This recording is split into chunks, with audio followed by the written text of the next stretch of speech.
How you doing, fam bam? This is Chris Mizo here with another video to share with you because I'm excited. I got a brand new package here to share with everybody. And I got some Corsair RAM. And before you say anything, and if you're wondering why, if you don't already know, I currently have G.Skill Trident Z's installed in my PC right now. They're about 3600 megahertz and they run a total of 32 gigabytes of RAM in my PC. So it is a little bit small for my liking, especially for the type of use that I need it for. 32 gigabytes is great for a lot of gaming PCs and now is more or so becoming the minimum instead of 16 gigabytes. So I have decided to expand my memory over, so I got 64 gigabytes of RAM. I will open this up for you guys to show you exactly what they look like. Much love for my Husky knife here. Feel like I popped one of those air balloons in there. I'll show you what is in the box here.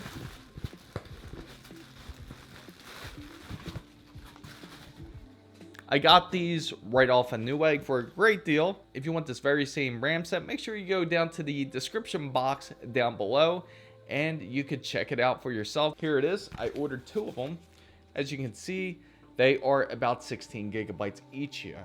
Now, this is their newer line for 2021, I believe here. So I got the Corsair Vengence RGB Pros SLs, and the largest difference between the non-SL is that you're going to notice the height is a bit slimmer, and it's not going to be by a large margin. The non-SLs are at 51 millimeters, which is approximately about 2 inches, and the SLs are about 44.8 millimeters, which is about 1.7 inches. You're not going to really notice a large difference between the height difference, and they're pretty similar even with the LED count that's on the RAM.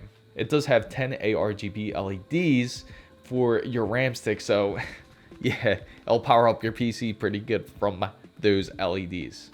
The timing for the Corsair Vengence RGB Pro SLs at 32 gigabytes is 1822, 22, and 42 with a latency of 18. And another really exciting thing is it does have a built-in aluminum heatsink on this RAM, so it does help keep it cool.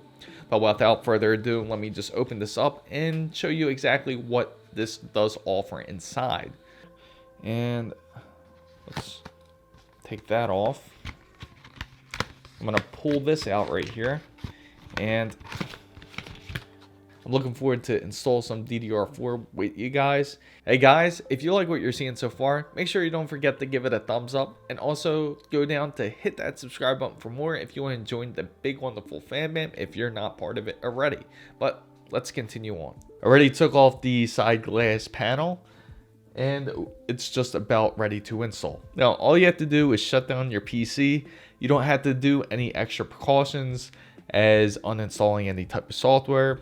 None of that. It's really simple. Just shut down your PC completely and just make sure your power supply is off, and make sure that you're properly grounded to your PC as well when you install brand new RAM. I'll show you every step that you had to take in order to uninstall your prior RAM and to install your brand new RAM. So make sure when you start working on your PC, make sure you put your hand on something to ground yourself, or put the wristband on, or a grounding wristband on, so you can begin your work here.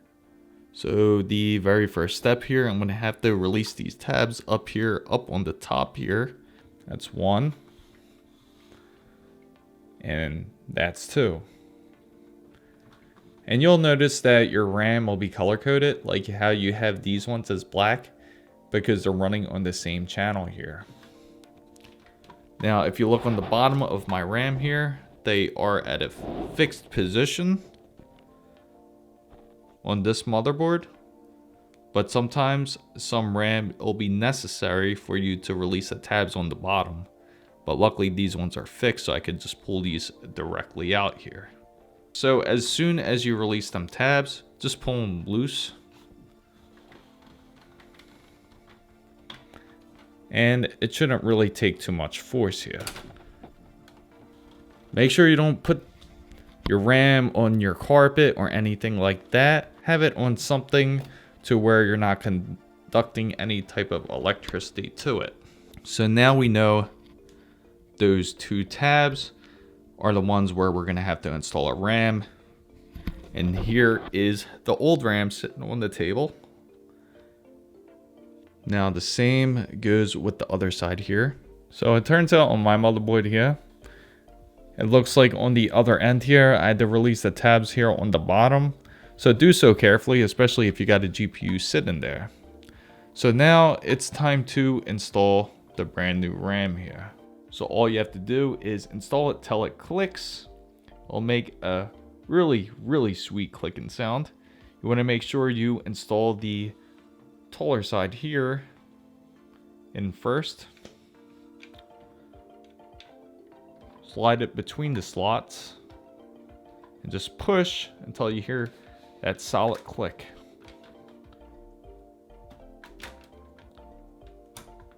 That's one. That's two. That's three.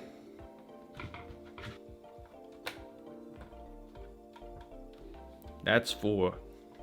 So what I would suggest is that after you remove the old RAM that you have in your PC, make sure you put it away in the RAM packaging that it came in. So after you're all finished, make sure you don't forget to turn on the power supply and also put the glass casing back on. Well, I mean, you don't have to put the glass casing just back on yet, just in case if it doesn't seem like the RAM is installed properly.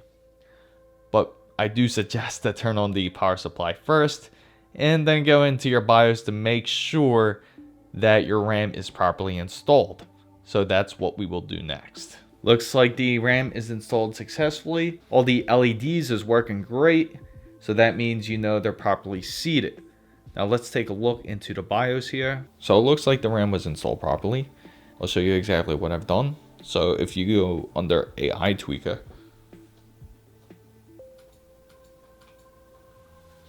I set it over to DOCP standard for DDR4, and it is running at its recommended speeds for its XMP profile.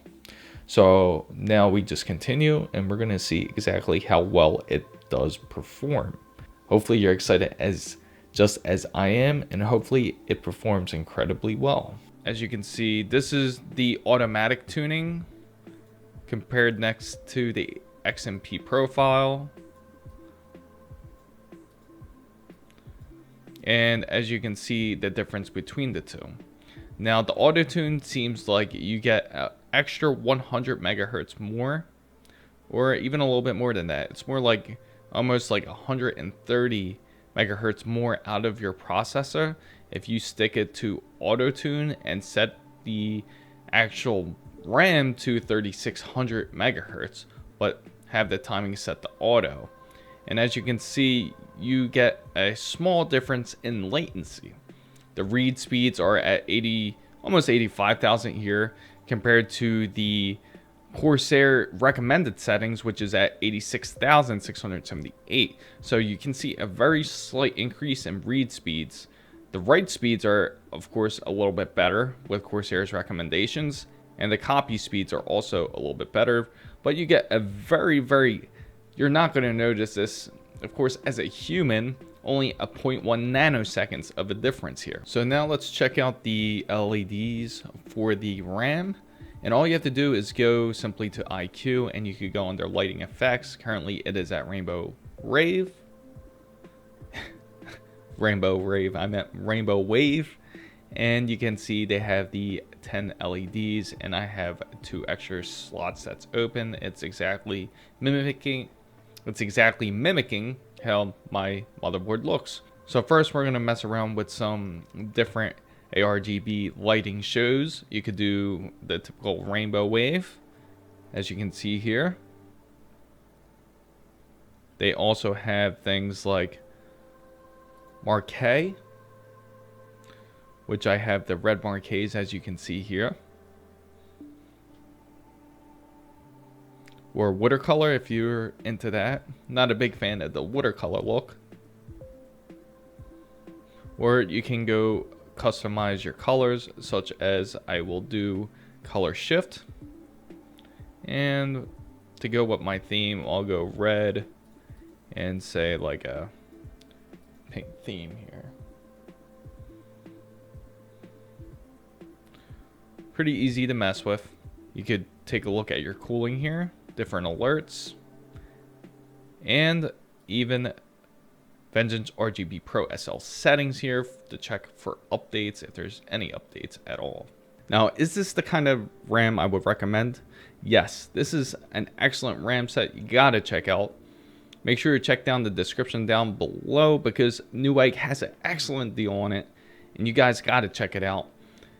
And I hope this kind of answered everything that you were looking for, especially if you were interested or even thinking about getting Corsair RAM.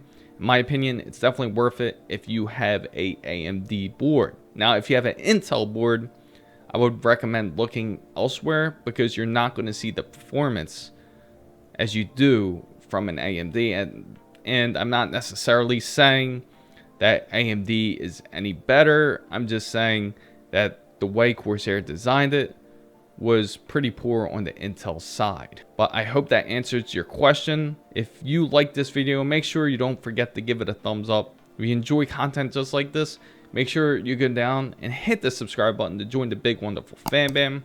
And don't forget to hit the notification bell. And if you know anyone that's looking for RAM, make sure you share this. Make sure you follow my Twitter handle right here, as it is the same as my TikTok and IG as well. Fan guys, what do you think of Corsair Vengence RGB's SL RAM? Let me know in the comments down below. Thank you guys so much for watching. This is Chris Mizo signing out.